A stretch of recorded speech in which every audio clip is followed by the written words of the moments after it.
네, 안녕하십니까. 자, 강경석 세무사입니다. 자, 이번 식으로 일명 그 서브플라트라고 하는 그 세부 논제입니다. 세부 논제. 자, 요거에 대해서는 접근을 해보겠습니다. 먼저 나오는 게 보고기간 후 사건 나오고 있죠. 요거부터 차근차근인 세부 논제 쪽으로 한번 접근을 해보도록 하겠습니다. 자, 이 세부 논제는 그야말로 말이 이제 그 세부 논제지 중요하지 않기 때문에 세부 논제라는 게 절대 아닙니다. 이거는 우리가 회계학을 얘기할 때 큰 줄기에서 좀 벗어나 있는 그런 것들이기 때문에 제가 서브플라트 쪽으로 뺀 것이지 중요하지 않기 때문에 이거는 시험에 안 나오기 때문에 이런 의미가 아닙니다. 동등한 비중을 가지고 있습니다. 메인 플라트랑. 자, 보시기 전에 자, 여러분들이 역시 이제 공부를 진행함에 있어서 제 경험상 수많은 수험생들이 맨땅에 헤딩을 하고 있다. 삽질을 하고 있다. 자, 그런 분들이 상당히 꽤 있기 때문에 잔소리 삼아 듣기 싫으시겠지만은 잔소리 삼아 몇 가지만 먼저 말씀드리고 강의를 진행하도록 하겠습니다. 자, 일명 우리 그 마음가짐이라고 하면 제가 한번 써보겠습니다. 정신자세. 자, 수험 생활을 시작했다 하게 되면은 기본적으로 합격이라는 합격증, 그 결과치를 그 달콤한 열매를 갖다가 확 순식간에 초단기로 획득을 하기 위해서는 기본적으로 이 정도 마음가짐은 가지고 시작을 해야 된다. 이런 얘기예요. 공부를. 지금 말씀드릴 사항들이 쭉 있는데 이 사항들에 대해서 기본적으로 가슴에 손을 얹고 한번 생각을 해보세요. 나는 정말 강경석 세무사님이 지금 말씀해 주셨던 그 내용을 진정성 있게 내 마음속에 품고 있는가? 가슴에 손을 얹고 한번 생각해 보시고 그렇지 않다면 마음가짐을 좀 새롭게 한 상태에서 공부를 진행해야 초단기로 합격이라는 걸 어떤 것이든지 거머쥘 수 있다는 얘기예요. 자격증이라는 건 뭐 남이 인정해 주든 뭐 하든 뭐 안 해주든 뭐 하든 간에 자격증이라는 그야말로 자격이죠. 자격을 인정하는 증서이기 때문에 그거는 초단기로 빨리 획득을 해야 되고 그러기 위해서는 내가 일단 몸을 담았어요. 이걸 취득하기 위해서 몸을 담았습니다. 그러면 100% 그건 취득을 해야 돼요. 투자를 얼마만큼 수많은 투자가 일어나죠. 돈도 들어가고 시간도 들어가고 거기다가 이 사람의 정신적 스트레스까지 다 들어가요. 이렇게 투자를 해놓고 합격 증서라는 결과 그 달콤한 열매를 맺지 못하고 형장의 이슬처럼 이 바닥을 떴다. 그것만큼 불행한 게 없어요. 그렇기 때문에 자격증의 중요도 또는 사회적인 인지도 다 떠나서 일단 내가 몸을 담았다 하게 되면은 최소한 마음가짐은 이렇게 가지시고 공부를 진행하셔야 열매를 먹을 수 있다. 이런 얘기야. 먹어야 또 그게 제대로 된 거고 먹지도 못하고 그냥 투자만 하다가 떠나버리면 그게 얼마나 허접합니까? 그런 일은 하지 말자. 이런 얘기. 자, 첫 번째는 초지일관 얘기를 좀 해보겠습니다. 자, 강의 중에서도 중간중간 말씀드린 적이 있는 것 같은데 말이 참 쉬워요. 초지일관. 한 번 뜻을 세운 걸 끝까지 진행한다 이런 얘기인데 끝까지 그 뜻을 꺾지 않고 끝까지 간다. 말은 더럽게 쉬워요. 하지만 더럽게 어려워요. 이게. 제 첫 번째로 이제 마음가짐을 얘기할 때 정신자세. 수험 공부를 시작하는 수험 공부를 임하는 데 있어서 우리 청춘들한테 고하는 이 정신자세의 첫 번째는 제가 말씀드리고 싶은 거는 바로 이 초지일관입니다. 참 어려운 얘기예요. 쉽지만 어려운 얘기입니다. 시험을 결심을 하고 난 이걸 딸 거야. 반드시 난 이걸 할 거야. 라고 이제 결심을 합니다.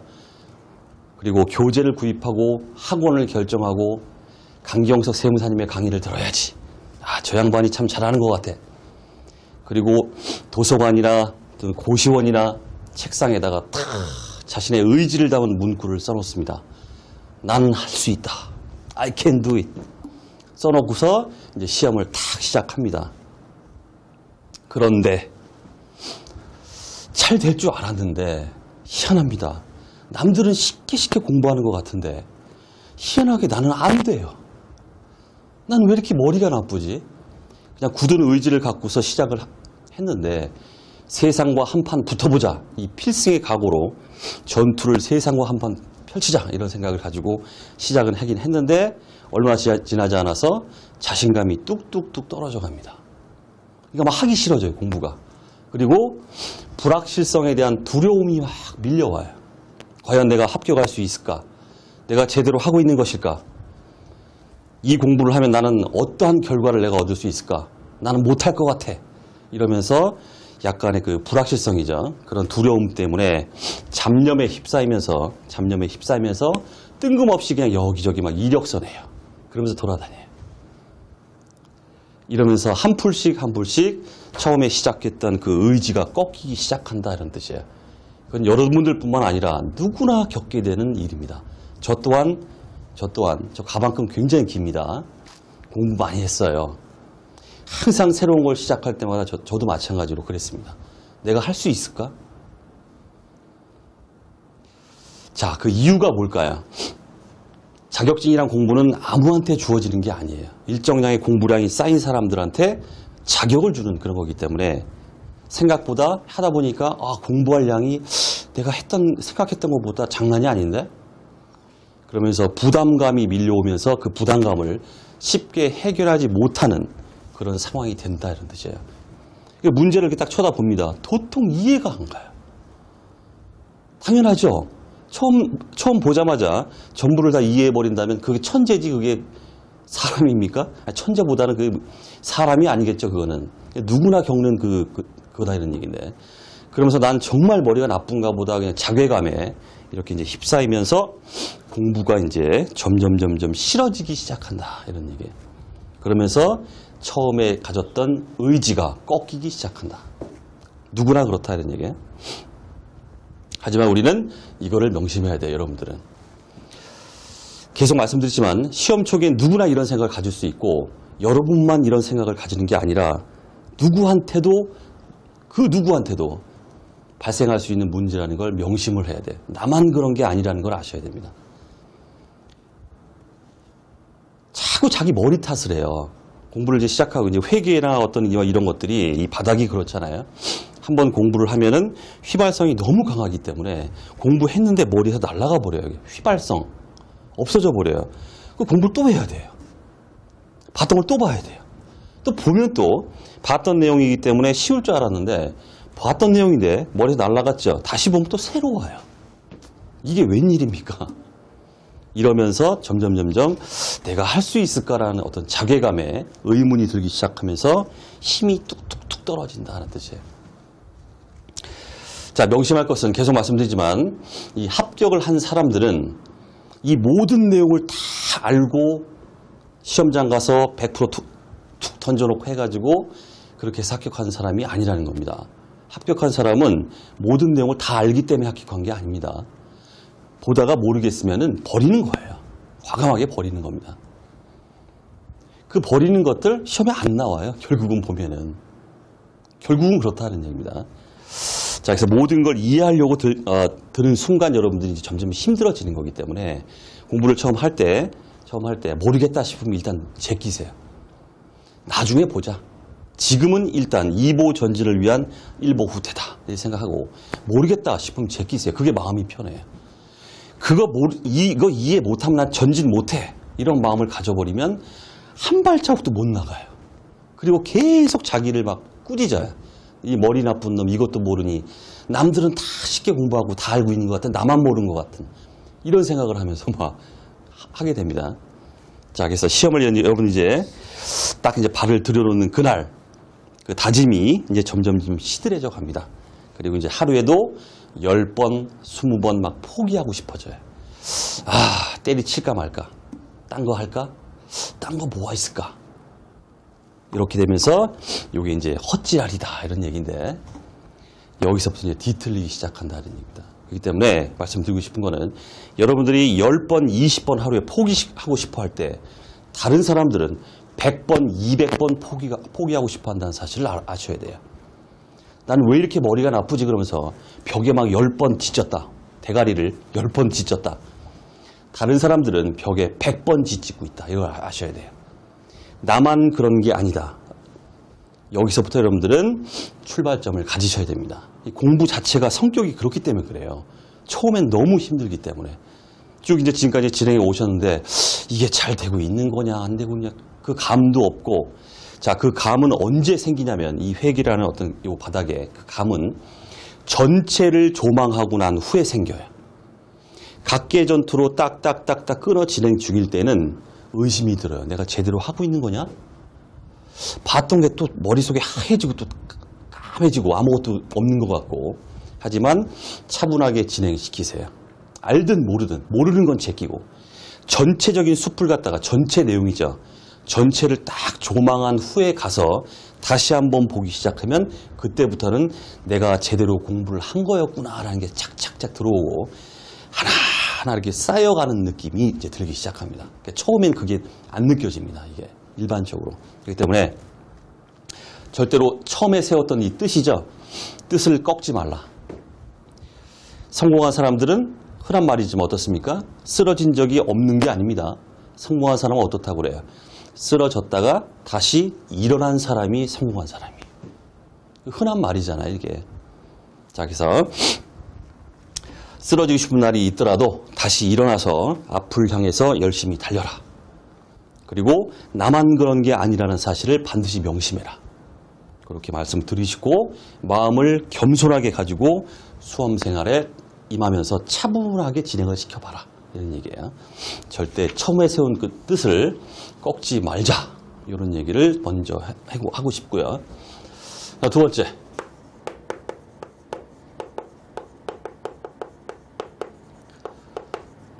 제가 어떤 강의를 하더라도 항상 강조하는 게 바로 요 얘기입니다. 공부는 취미 생활이 아닙니다. 주변에 보면 공부를 시작하는데 남이 공부 시작하니까 아니 나도 한번 해봐야지 이러면서 시작해요. 취미 생활이에요. 우리 일반적으로 떨어지는 사람들의 대표적인 특징이 뭐냐면 바로 이거예요. 취미 생활이에요. 자격증을 따기 위해서 공부하는 게 아니라 할 일 없으니까 무의도식하게 뭐 하잖아요? 공부라는 걸 한답시고 공부를 해요. 이러고 있어요.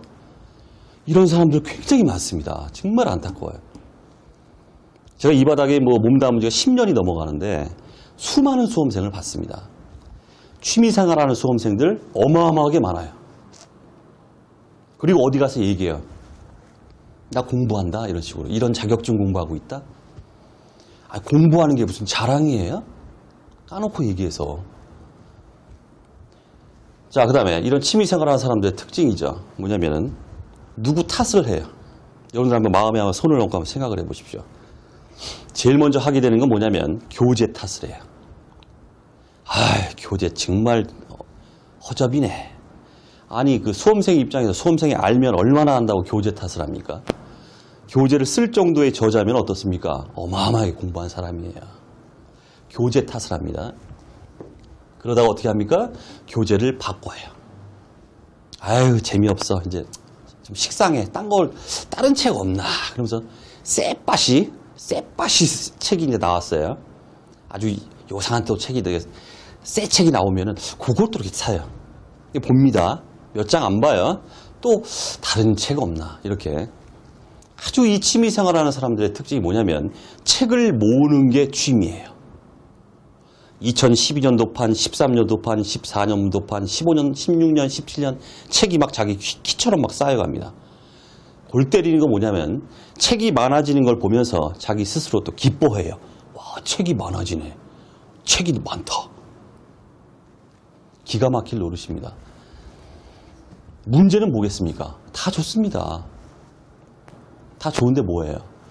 왜 이런 쓸데없는 투자를 하면서 사느냐 이런 뜻입니다. 투자 안 해도 돼요. 그 책 안 사도 돼요. 왜 돈을 지출하고 공부한다는 이유로 왜 다른 사람을 괴롭히고 이렇게 하느냐 이런 얘기예요. 취미생활 할 거면 당장에 집어쳐라. 그런 사람들이 너무나 많더라 이런 얘기예요. 강의를 보면서 칠판을 다 보면서 그 강의 내용에 집중하고 무엇을 난 이번 시간에 얻어야 되는가 거기에 신경을 써야 되는데 이렇게 취미생활하는 사람들의 특징이 보면 강세무사 눈이 막 새우는 눈에다가 비호감이야 이런 것만 보고 있어요. 기가 막힙니다. 그러니까 모든 책에는 계속 말씀드렸죠. 합격에 필요한 120%가 다 들어있습니다. 그냥 하나만 주구장창 완전히 너덜너덜해질 때까지 3독, 4독, 5독 해야 되는 거예요. 취미생활을 하게 되면은 그런 식으로 계속 책 모으는 취미에 걸리게 된다. 이렇게 하게 되면 쓸데없는 투자가 일어나게 되고 주위에 있는 사람을 괴롭히게 된다. 취미생활이 되면 절대 안 된다. 수험생활은. 자, 그러다 보니까 세 번째. 수험생활은 반드시 제가 자주 하는 말이죠 또. 간절함이 있어야 된다. 따고 싶다. 저건 내 거가 되어야만 돼 라고 아주 그냥 마음속에 간절함이 있어야 돼요. 난 저걸 너무나 따고 싶어. 대한민국 모든 인간들이 내가 공부하는 이 자격증을 인정해 주건 안 해주건 간에 내가 일단 몸을 담았습니다. 내 거로 만들어 버릴 거야 라는 이런 간절함이 있어야 된다 이런 뜻이에요. 자, 일반적으로 공부를 하자. 에이스가 될 것이냐 잔챙이가 될 것이냐 이 차이를 발생시키는 것은 바로 이 사람의 간절함에서 차이가 발생돼요. 저는 그렇게 봅니다. 간절함이 크면 에이스가 되는 거예요. 간절함이 떨어지면 잔챙이로 남고 끝나는 거예요. 자, 그 말씀을 좀 드리고 싶고 그 다음 나 간절해 그냥 따고 싶어 이 정도가 되면 안 돼요. 또 저는 이거 갖다가 간절함에 100제곱 100승은 돼야 된다 이렇게 말합니다. 간절해 이 정도로는 안 돼요. 뭔가 세상을 바꾸고 뭔가를 이뤄내기 위해서는 눈 딱 떴을 때 뭔가 합격증 이게 보이기 위해서는 간절해 이 정도로는 안 돼요. 간절함에 100승은 돼야 돼요. 그 정도로 간절해야 돼요. 자, 이렇게 간절함에 100승이 돼버리면 공부하는 자세 자체가 달라져요. 너무나 많은 케이스를 제가 봐요. 야, 쟤는 정말 간절하구나. 쟤는 무조건 된다. 그것도 초단기에. 딱 보니까 공부를 하는 것 같은데 간절함이 없어요. 눈이 여기 갔다가 저기 갔다가 여기 갔다가 왜? 마음속에 불확실성에 대한 두려움이 있기 때문에 그래요. 이것도 해볼까 저것도 해볼까. 그러니까 뭐 하나를 정해놓고 간절하지는 못해요. 그러면 아무것도 안 돼요. 아무것도. 그런 사람들을 너무 많이 봤습니다. 반드시 공부를 함에 있어서는 간절함이라는 마음가짐을 반드시 그것도 100승 정도는 가지고 시작해야 된다 말씀드리고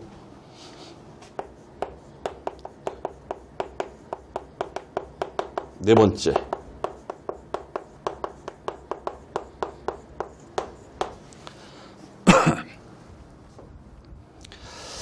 자, 공부는 책을 보면 여러분들 아시겠죠? 1부터 100까지가 쭉 내용이 있다고 해보세요. 그러면 제가 강의 중에 항상 쓰레기다, 버려라, 참고해라 이런 것들이 있었죠. 그런 것들이 거의 한 40% 이상은 돼요. 책에. 그런 건 시험에 안 나와요. 읽을 거리예요. 읽을 거리. 제반 기초 베이스에 그냥 읽고 넘어가는 거예요. 그런데 우리 수험생들이 그런 세부 사항에 너무 집착하는 수험생이 너무 많다. 이게 문제점이에요. 그래서 합격을 못해요. 왜? 정신이 사나워서. 정작 중요한 건 놓쳐요. 이게 문제가 있다는 뜻입니다. 일반적으로 세부 사항에 굉장히 얽매이기 좋아하는 사람들이 있습니다. 이런 사람들은 수험생들끼리 이렇게 모입니다. 모여서 막 얘기를 해요. 그럼 거기서 난 이런 것도 안다라고 얘기를 합니다. 그 자랑질할 것뿐이 없어요. 써먹을 데가 없어요. 그 세부 사항을 알아봤자. 그 세부 사항에 그렇게 집착을 합니다. 저는 강의 중에 제가 다 걸러드린다고 이제 애초에 말씀드렸었죠. 쓰레기다. 쓰레기예요. 그거는 시험에 안 나오는 거예요. 근데 거기에 집착을 합니다. 그리고 친구들끼리 모여가지고 막 얘기할 때 난 이런 것도 안다. 그 세부 사항이죠. 난 이런 것도 안다. 그러고 자랑질을 해요. 거기뿐이 써먹을 데가 없어요. 시험에 안 나와요. 그리고 정작 이런 사람들은 어떻다? 시험에 수석 불합격을 해요. 1점 차로 불합격해요. 그렇기 때문에 수석 불합격이에요. 희한하죠. 붙지를 못해요. 붙지를. 정신 사나워서. 떨어져도 그것도 수석으로 떨어져요. 69점. 60점, 커트라인이면 59점, 70점이면 69점 이런 식으로 떨어져요. 그래서 일명 우리가 뭐라고 합니까? 장수생의 그 전철을 받게 돼요. 계속 떨어져요. 그리고 계속 책이 쌓여가요. 2015년, 2016년, 2017년 막 이렇게. 이래서 되겠습니까? 자, 어쨌든 세부 사항에 얽매이는 그 순간 여러분들은 이 일명 장수생이라고 하는 이 지름길에 빠져버리는 이런 결과를 낳기 때문에 절대 세부 사항에 얽매이면 안 되겠다. 일명 우리 뭡니까? 그런 말이 있죠. 선택과 집중. 선택과 집중. 선택된 거. 선택이란 건 일명 뭡니까? 시험에 나오는 거예요. 그 나오는 걸 집중하는 거예요. 나오는 걸 집중한다. 나오면 무조건 마친다. 이런 뜻이에요. 그럼 합격이에요. 합격증 나오는 거예요. 지금 뭐 회계학 이론 쓰는 게 뭐 논문 쓸 것도 아니고 박사학위 논문 쓰는 것도 아니잖아요. 이게 우리 시험이라는 게 선택과 집중. 끝. 그렇게 하는 겁니다. 공부는. 자, 그 다음에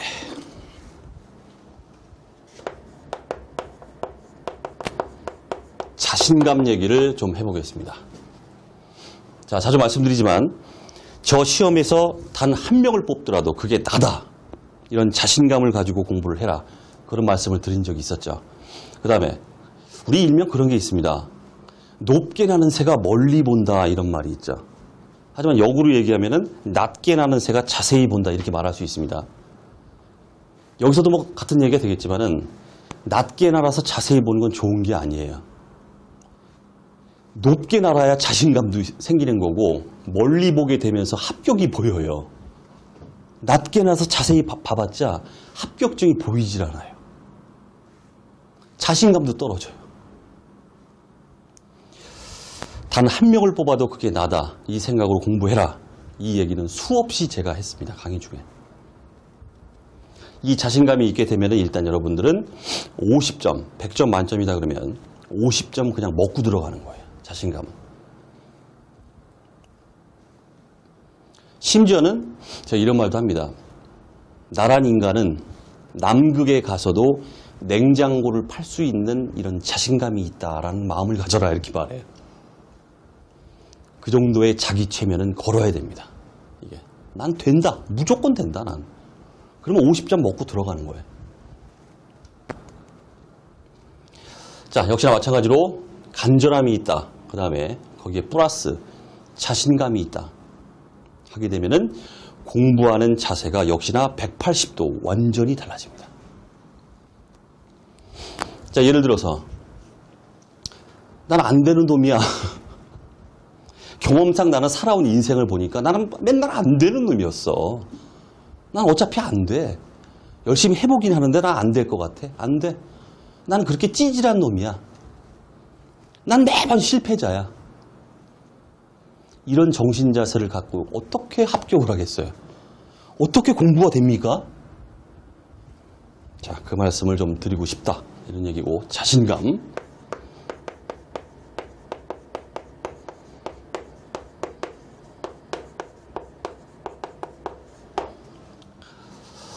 자, 그 다음에 공부를 진행함에 있어서 이 슬럼프라는 건 누구한테나 찾아옵니다. 누구한테나 옵니다. 이 슬럼프는. 하지만 이 슬럼프가 왔을 때 이걸 극복하지 못한다 하게 되면 공부 못하는 거예요. 그렇기 때문에 슬럼프를 극복할 수 있는 자기만의 방법을 개발하든 해서 이 극복은, 슬럼프의 극복은 필수다 이런 얘기입니다. 공부를 진행하다 보면은 어느 날 갑자기 책에 있는 글자 하나하나가 정말 바퀴벌레 같은 순간이 와요. 일명 우리가 똑같은 일을 계속 반복적으로 하다 생기는 일명 매너리즘이다 이렇게 말합니다. 누구나 이게 와요. 불청객이에요 정말. 그래서 자기만의 어떤 방법을 개발해서 정말 공부 더럽게 안 된다. 왜 이렇게 집중을 할 수가 없지? 왜 이러지? 왜 전부 이렇게 바퀴벌레 같지? 이런 순간이 오게 되면은 자신만의 방법을 개발해서 이 슬럼프를 극복을 반드시 해야 된다. 그리고 다시 원점에서 다시 공부를 차근차근 진행시켜야 된다. 이런 얘기예요. 제가 개인적으로 이 슬럼프 방법이죠. 극복 방법, 요거에 대한 제 개인적인 얘기입니다. 여러분과 다를 수 있어요. 세 가지만 제가 제시를 좀 해보겠습니다. 자, 첫 번째는 저는 그러고 싶어요. 이런 말을 좀 드리고 싶은데, 잠을 자라. 그냥 다 잊어버리고 이불 뒤집어 쓰고 24시간이 됐든 36시간이 됐든 그냥 푹 주무세요. 아무 생각하지 말고 푹 주무세요. 뭐 수면제를 먹으라 이런 말은 그런데 그 방법 중에 하나가 이제 우리 한약방에 가면은 산조인이라는 그 한약이 있습니다. 그거는 그 일반 그 양약 그 수면제하고는 좀 다릅니다. 먹으면은 그것도 뜨거운 물에 데펴가지고 차로 인지게 마시는 건데 그걸 먹으면은 잠을 푹 자요. 잠을 푹 자고 일어나면 희한하죠. 언제 그랬냐는 듯이 정신이 맑아져요. 아, 다시 한번 시작해보자. 아자아자. 이런 생각이 듭니다. 잠자고 일어나면 희한합니다. 자, 그래서 잠을 한번 푹 잡아라. 이런 얘기예요. 다만 뭐다? 반드시 깨어나야 돼요. 안 깨어나면 안 됩니다. 큰일 납니다. 자, 두 번째는 물론 지금 말씀드리는 건 제 방법입니다. 여러분들도 이제 스스로 방법이 있으시면 그걸 하시는 거고. 자, 이제 두 번째는 그 재래시장인데, 저 같은 경우는 제가 일산 쪽에 살기 때문에 좀 이제 나가면은 그 수색이라는 데가 있어요. 거기 가면 이제 모래내 시장이라는 재래시장이 있는데, 거기를 한번 이렇게 마음이 좀 그렇다. 이렇게 슬럼프가 왔을 때 한번 이렇게 쭉 돌아봅니다. 돌아보면은 거기서 뭐 돈 1,000원짜리 진짜 깻잎 팔고 있는 할머니도 있고 막 그래요. 그런 분들 그냥 또 옷 같은 거 막 난리 부르스를 치면서 그냥 그거 몇천 원짜리 팔려고 막 이러시는 분들이 있어요. 먹을 거 좋아하시는 분들은 먹을 것도 좀 먹어가면서 이렇게 한번 쑥 돌아보는 식으로. 요즘에 그 현대판은 그냥 무슨 뭐 홈플러스 막 이런 데 말고 그 재래시장 있죠? 그런 다음에 쭉 한번 들어보세요. 야, 그러면 돈 1,000원 한 장 그것 때문에 저러고 있는 걸 그 옷을 이렇게 보면은 내가 이까짓 거 공부한답시고서 이렇게 허접떨어가면서 뭐 슬럼프 해가면서 뭐 인생이 괴롭네 이러면서 이게 얼마나 사치스러운 일인가를 느끼게 돼요. 그러면서 집에 딱 돌아왔을 때 아휴 공부하자 이런 생각이 들더라 이런 얘기예요. 또 하나는 여러분들 뭐 요즘 뭐 마이카 시대니까 여러분들 뭐 차 있으신 분도 있을 거고 차가 없으면 뭐 상관없고 한번 동해안 앞바다나 이런 쪽으로 해서 기차를 타든 고속버스를 타든 해서 한번 여행을 한번 떠나봐라 이런 얘기예요. 참 희한한 게 이 여행이 주는 어떤 인간의 정신적인 어떤 힐링은 장난이 아닙니다. 여행 갔다가 다 돌아오면은 어떻다? 아주 그냥 정신이 맑아지고 다시 뭔가 생활에 집중할 수 있는 이런 계기가 됩니다. 원동력이 돼요. 자, 그래서 그런 식으로 슬럼프를 극복해 주십사 이런 얘기고. 자, 다시 한번 말씀드리는데 잠을 자라고 그랬죠? 반드시 깨어나야 됩니다. 재래시장 가라고 그랬죠? 거기서 일하면 안 돼요. 여행 가라고 그랬죠? 반드시 돌아와야 됩니다. 자, 그걸 말씀을 드리고. 자, 그럼 마지막.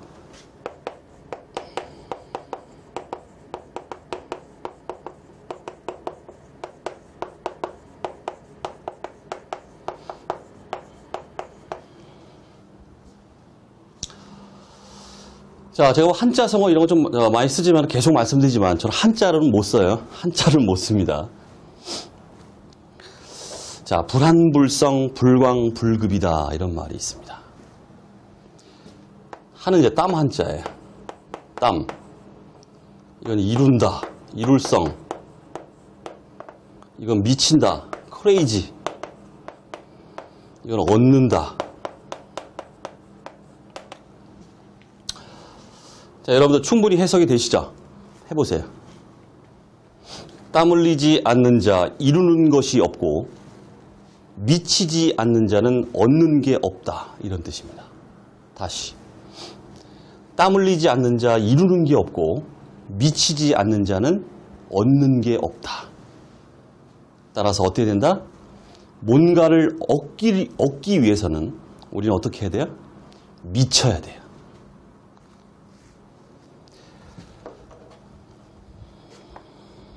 자, 여러분들 70 이런 말 하죠. 즐겁게 공부하자. 열공 이런 말 하자. 열심히 공부하자. 이건 다 쓰레기예요. 우리는 어떻게 해야 된다? 미쳐야 돼. 미쳐서 공부해야 돼. 여기까지. 자, 잔소리는 여기까지 하도록 하겠습니다. 자, 그래서 공부를 진행함에 있어서 자, 기본적으로 지금 말씀드린 요 정도 마음가짐을 좀 가지시고 공부를 해야 뭔가를 초단기에 얻을 수 있다. 이런 얘기예요. 자, 여기까지 잔소리 하겠습니다. 자, 우리 교재로 들어가도록 하겠습니다. 자, 보고기간 후 사건 나오고 있죠. 자, 이것부터 보겠습니다. 자, 이제 공부에 이제 집중이 좀 되시나요? 공부하자! 이런 생각이 좀 드시나요? 자, 공부해 봅시다.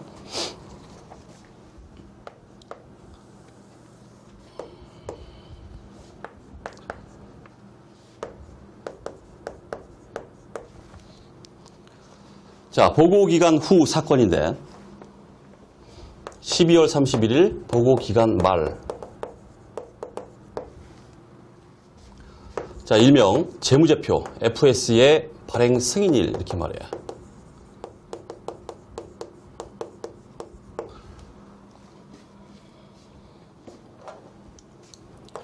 요 사이에 어떤 일이 일어났어요.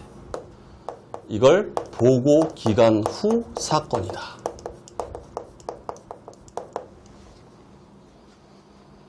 이 사건을 12월 31일 보고기간 말이죠. 이때 작성된 재무제표, 이 사건의 영향을 반영해서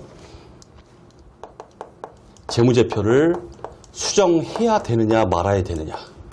이게 바로 보고기간 후 사건의 핵심 논제입니다. 됐죠? 자, 그럼 여러 가지 말이 나올 수 있는데 여기서 이건 뭡니까?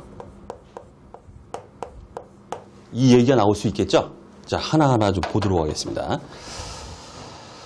자, 보고기간 후 사건 정의가 나오고 있습니다. 보고기간 말과 재무제표 발행 승인일 사이에 사이죠? 요 사이에 발생한 유리하거나 불리한 사건이다. 이게 정의예요, 정의. 그러니까 유형을 보시면은 수정을 요하는 사건, 그 다음에 수정을 요하지 않는 사건이 나오고 있습니다. 수정 여부. 어떤 사건이 있는데 그게 이제 핵심이다. 이런 얘기입니다. 자, 수정을 요하는 사건은 기본적으로 보고 기간 말 존재 상황에 대해 증거를 제공하는 사건이다. 이렇게 되어 있습니다. 일단 어떤 사건이 발생했는데 일단 뭡니까? 요 시점이죠. 보고 기간 말 시점에 어떤 상황이 존재하고 있었어야 돼요. 그 상황에 대해서 어떤 추가적인 증거가 나타날 때 이거를 수정한다. 이런 얘기예요. 그렇기 때문에 밑에 수정을 요하지 않는 사건 보시면은 보고기간 후에 발생한 상황을 나타내는 사건이다. 그러니까 보고기간 말 시점에서는 존재했던 상황이 없어요. 그냥 단순히 이때만 뭔가 발생한 겁니다. 그러니까 아무것도 아니에요. 여기가 X1년이다 그러면 이거는 X2년 재무제표에 포함됩니다. X1년도 이때 수정은 되지 않는다 이런 뜻입니다. 당연한 얘기입니다. 자, 그 다음. 자, 재무제표의 발행 승인이 뭐냐. 이게 나오고 있죠. 자, 먼저 볼 거는 우리 야부리 문제에서 야부리 객관식 말장난에서 요게 두 가지로 나와요. 재무제표의 작성일이다. 땡. 그 다음에 재무제표의 공시일이다. 땡. 자, 말장난은 이렇게 나옵니다. 보고기간 후 사건의 재무제표 발행 승인이죠. 요거는 작성일이나 공시일이 아닙니다. 자, 보겠습니다. 자, 원칙적으로 나오는 얘기. 재무제표 발행 후 주주에게 승인을 받기 위해 제출하는 경우다. 이렇게 되어 있습니다. 거기에 이사회가 재무제표를 검토 후 발행 승인한 경우 이렇게 되어 있습니다. 자, 언제가 재무제표 발행 승인이냐. 이거에 대해서는 재무제표를 발행한 날, 즉 이사회가 발행 승인한 날입니다. 요거 MVP예요. MVP 치십시오. 자, 이걸 보기 위해서는 재무제표의 작성에서부터 재무제표의 공시까지 우리 상법상 규정된 내용을 참고적으로 좀 봐야 됩니다. 참고적으로 보겠습니다. 참고. 듣고 버리는 거예요, 이거는. 자, 일단 재무제표가 작성이 되죠. 자, 그러면 이제 이사회라는 게 있죠. 회사의 이사들이 모여서 만든 회의체, 의사결정 기구인 이사회라는 게 있어요. 이 이사회가 주주총회죠.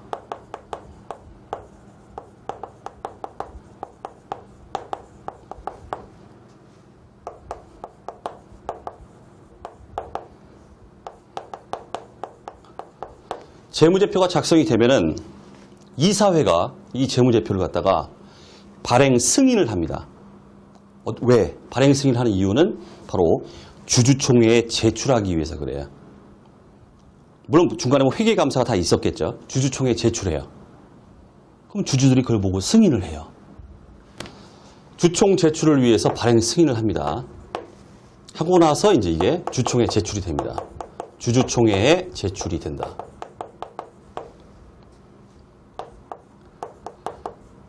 자, 그럼 주주총회에서 주주들이 이제 승인을 하겠죠?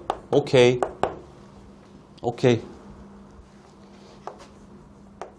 드디어 감독기관, 금융감독원, 뭐 이런 식으로 감독기관에 이제 제출을 통해 가지고 공시가 됩니다. 요 절차야. 자, 결론적으로 우리는 FS, 재무제표의 발행 승인이 뭐다? 얘야. MVP.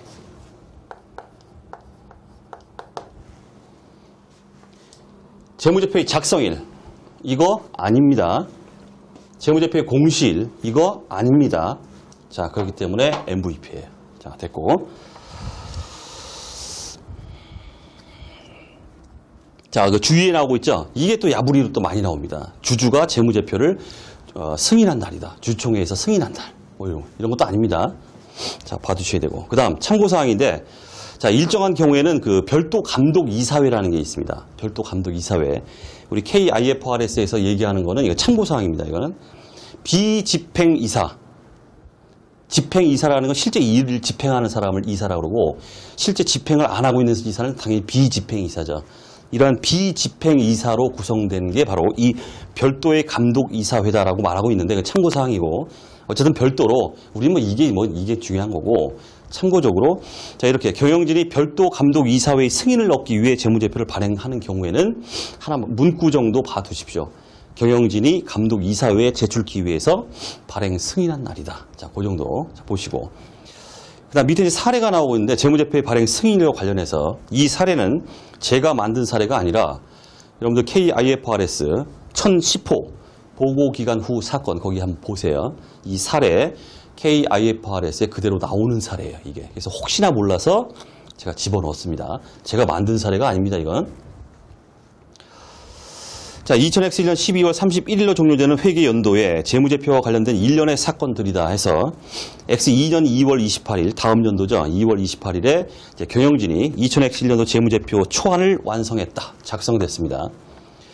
그 다음 3월 18일에 이사회는 동재무제표를 검토하고 발행하도록 승인했습니다. 결론적으로 뭐예요? 재무제표의 발행 승인은 언제입니까? 바로 이 3월 18일이에요. 요거. 그거 하려고 지금 이거 보는 거예요.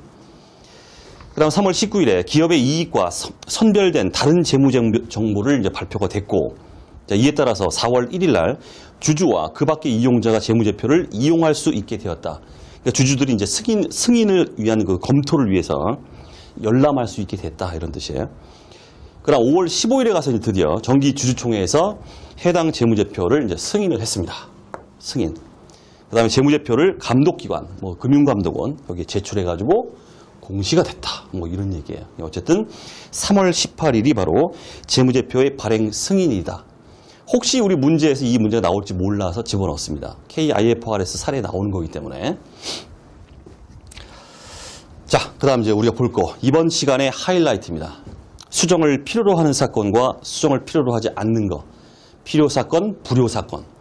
요게 이제 이번 시간의 하이라이트입니다. 자, 먼저 수정 필요 사건 나오고 있죠. 전체 MVP. 수정 필요 사건. 왜 MVP일까요? 이게 규정되어 있기 때문에 그래요. KIFRS에 이놈들이 수정을 필요로 하는 사건이다라고 이렇게 딱 못 박아서 규정돼 놨어요. 그렇기 때문에 이걸 반드시 이거는 숙지가 되어야 된다. 이런 얘기입니다. 물론 우리 IFRS에서는 제가 이렇게 키워드를 갖다 쭉 뽑아놨죠. 이 키워드가 있는 게 아니에요. 그냥 소설처럼 쭉 돼 있습니다. 그래서 여러분들은 키워드 중심으로 보세요. 첫 번째, 소송사건 확정. 키워드. 이 키워드 보이면 이건 필요사건이에요. 수정 필요. 읽어보겠습니다. 자, 보고기간 말 보고기간 말 존재 현재 의무, 존재했던 현재 의무가 보고기간 후 소송사건 확정에 있어 확인되는 경우다. 고쳐라. 재무제표. 소송사건 확정, 이걸 갖다 반영해서 고쳐라. 수정해라. 금액을 수정하든 또 인식하지 않은 항목은 뭐 새로 인식하든 이런 식으로 해라. 이런 얘기고. 두 번째, 손상의 발생과 수정.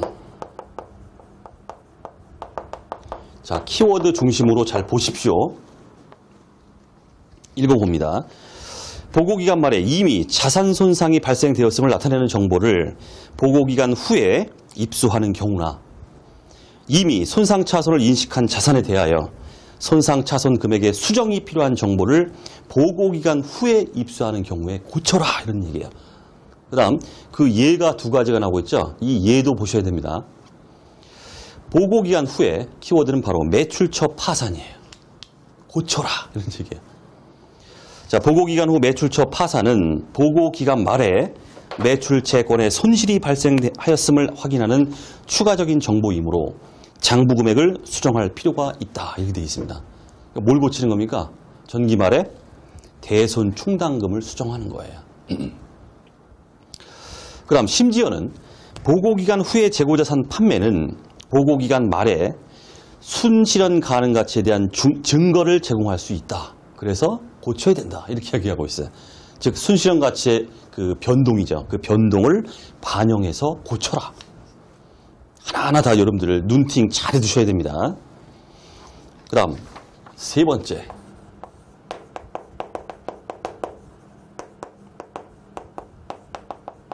키워드 자산 대가 등 결정. 자, 읽어봅니다. 보고기간 말 이전에 구입한 자산의 취득 원가나 매각한 자산의 대가를 보고기간 후에 결정하는 경우에 고쳐라. 네 번째, 종업원 얘기인데 키워드 종업원 지급액 확정. 자, 읽어봅니다. 보고기간 말 이전 사건의 결과로서 보고기간 말에 종업원에게 지급해야 할 법적 의무나 의제 의무가 있는 이익 분배, 상여금 지급액을 보고기간 후에 확정하는 경우에 고쳐라. 그 다음 포괄적인 규정이 하나 또 나오고 있죠. 바로 부정과 오류예요.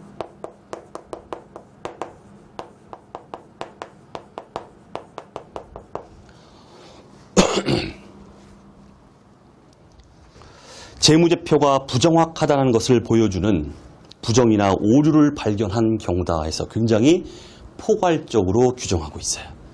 여기에 걸리면 다 고쳐라. 이런 얘기입니다. 그러니까 어떻습니까? 이거는 사실 판단의 문제예요. 담당자의 사실 판단의 문제다. 이런 얘기입니다. 자, 이 전체 키워드 중심으로 지금 했습니다. 이 전체가 수정 필요 사건으로 MVP가 되겠고, 그 다음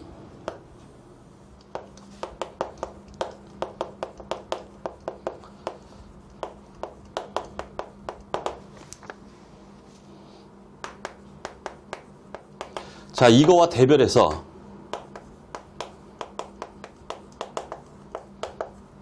또 하나의 MVP가 뭐냐면 수정을 필요로 하지 않는 사건, 수정 불효 사건, MVP. MVP의 제곱할게요. 바로 요놈이에요. 시험에 엄청나게 나옵니다. 회계사, 세무사 시험 뭐 할 것 없이 해가지고 전부 나와요. 전부. MVP. 자, 밑에 보겠습니다.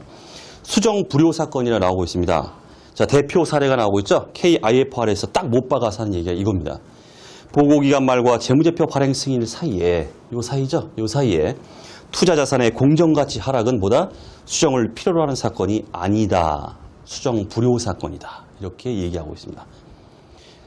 뭐 매도 가는 금융자산의 어떤 그 뭐 공정가치 하락이나 뭐 이런 것들이죠. 자, 이유가 뭐냐? 이유도 또 이렇게 친절하게도 얘기해주고 있습니다. 한번 읽어보겠습니다. 공정가치 하락은 일반적으로 보고 기간 말의 상황과 관련된 것이 아니라 보고 기간 후에 발생한 상황이 반영된 것이므로 그 공정가치 하락이나 이런 게 있다 그러면은 여기가 X1년이라고 하면은 X1년이 아니라 X2년에서 반영하는 것이다. 이런 얘기예요. 얘기가. 반영된 것이므로 그 투자자산에 대해서 재무제표에 인식된 금액을 수정하지 아니한다 해서 투자자산의 공정가치 하락 대표 사례 수정 불효 사건으로 시험에 엄청나게 출제가 됩니다. MVP 중에서도 MVP예요. 그래서 기본적으로 이번 시간은 보고기간 후 사건 재무제표의 수정 여부에 대해서 한번 가볍게 검토를 해봤습니다.